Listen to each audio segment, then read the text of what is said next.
Hi, today's lesson is about tools, what you need to do your knitting, and how to choose your knitting yarn. Well, if you beginner, if you already know tools and yarn, you don't need to listen to me. But if you just beginner, and that's what I'm making for beginners this video, you will need knitting needles. That's how they look like. And maybe hooks, because for some people it's more simple to knit with hooks. For me, it's for some reason needles. And they come in different sizes. It can be straight needle like that, it can be small one like that, and it can be also attached with between, make it round like for knitting socks. They all come in different sizes, and you don't have to know for now much about the sizes.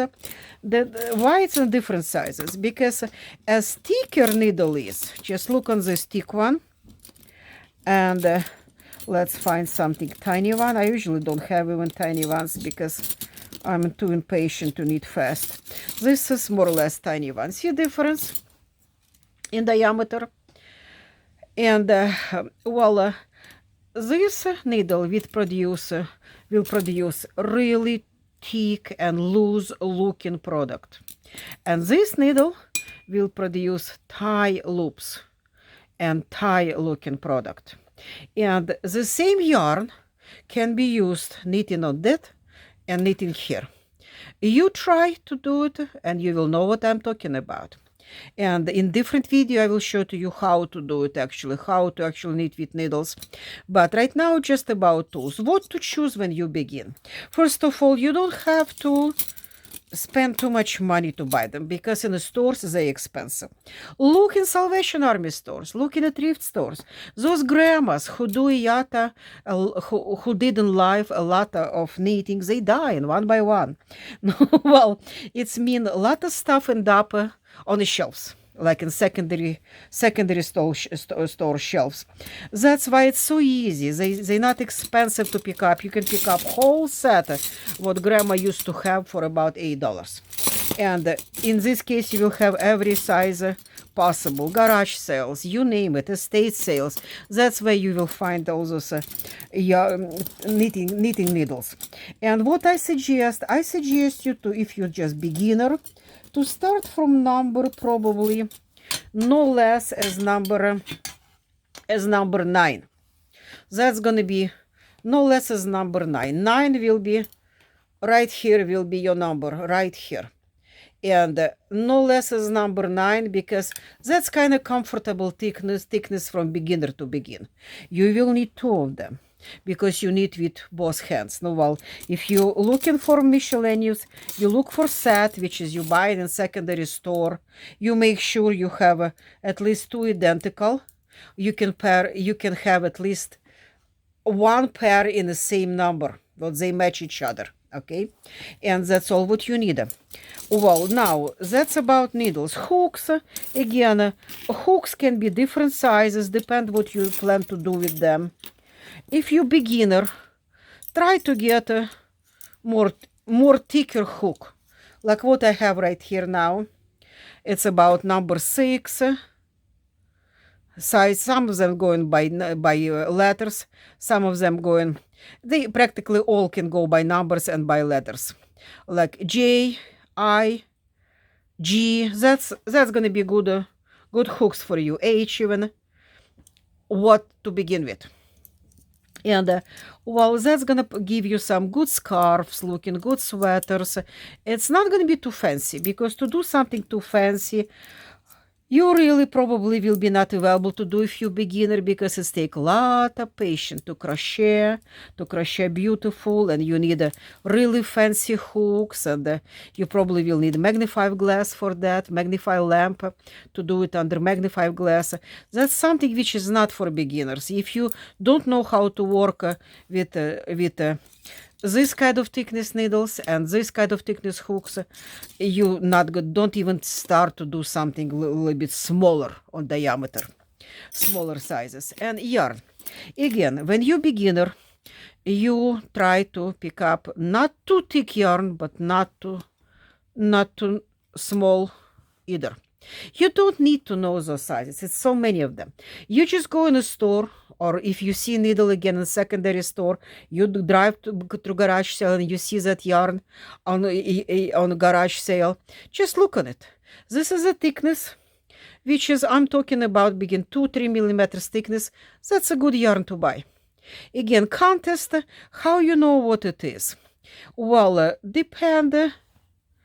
Like, I don't use 100 polyester yarn. If you go to Walmart, you have a lot of, for 99 cents, you can get a whole big ball of yarn from all polyester. I don't like that. Why? Because you spend your time. You need anything from that yarn. You wash it a few times. You're done. It's actually all texture is kind of getting too weak. It start breaking in the middle somewhere, and it don't look that puffy. It don't look full anymore, and it's washable. That's what's good about 100 polyester yarn. It's very much washable, machine washable. I mean, not hand washable, machine washable. But it's just, for me, it look too cheap. It don't look properly. No, well, what I suggest to go with at least 40% of wool in your knitting yarn. If you go in the store to buy it, it will tell you contest on that new roll of yarn, what's in it. Find it, it's make sure at least 40% of wool in it. Will be more expensive probably, or maybe you can buy online that much cheaper. I'm sure online you can buy it much cheaper. Or wait, when it's a good store, you pick up your yarn already, and you know what you get, and you know what it's cost. Wait for some kind of holiday. All these big fabric store, big craft stores, they always, those stores who sell yarn, they always run for holidays good coupons, online or in a store. You wait for that 60-70% off, or at least 50% off before you get in your yarn. And, how to recognize if you buy in secondary store, how you can recognize it's wool or not? Well, what we call it born. You can snap piece of it and burn up with match or with lighter. And if it smell natural, like you know what's natural smell. It's don't, first of all, it's not it's don't gonna turn to plastic, like rolled up, turn to the plastic. That's going to be polyester. If it's burned up and leave ashes after, that's a good percentage of wool or 100% wool. And you know, if you burn up your hair, you have that smell, specific smell coming out, something natural burning up. It's the same smell you will have when you burn up wool. You will smell that specific smell of something natural burned up, not a chemical smell. And you know, I'm doing that for so long, I kind of already know, even without burning test, how to recognize wool from not wool. And another thing is, make sure you have plenty of what you're getting.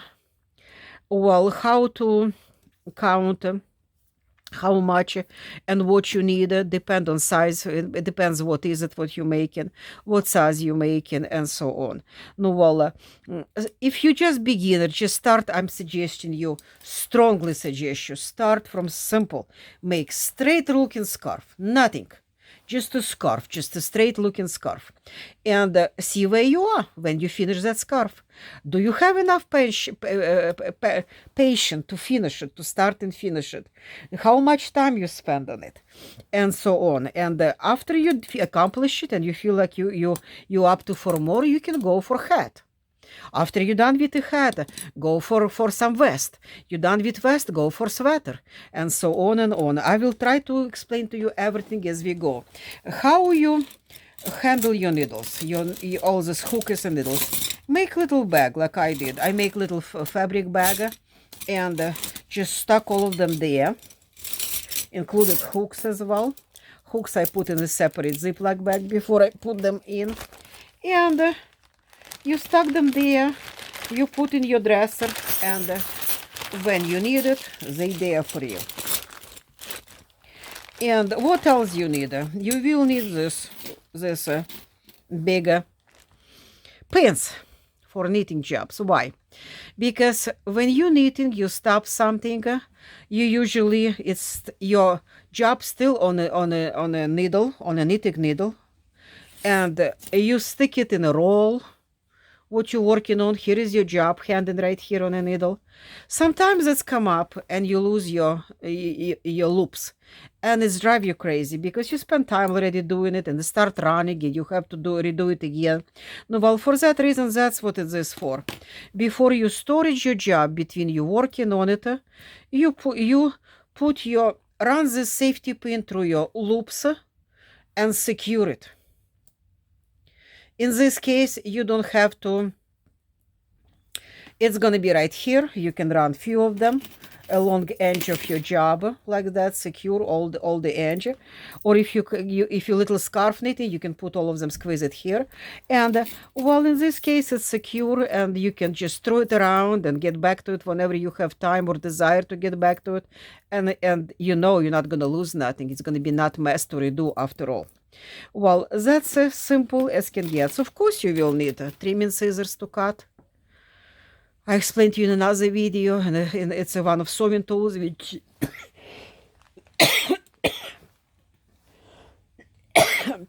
sorry, same tools used in knitting as well. And you need your good cutting scissors. How to get it, how much it costs, you can watch video about tools for sewing, and this will be right there. Thank you so much for watching. Thank you.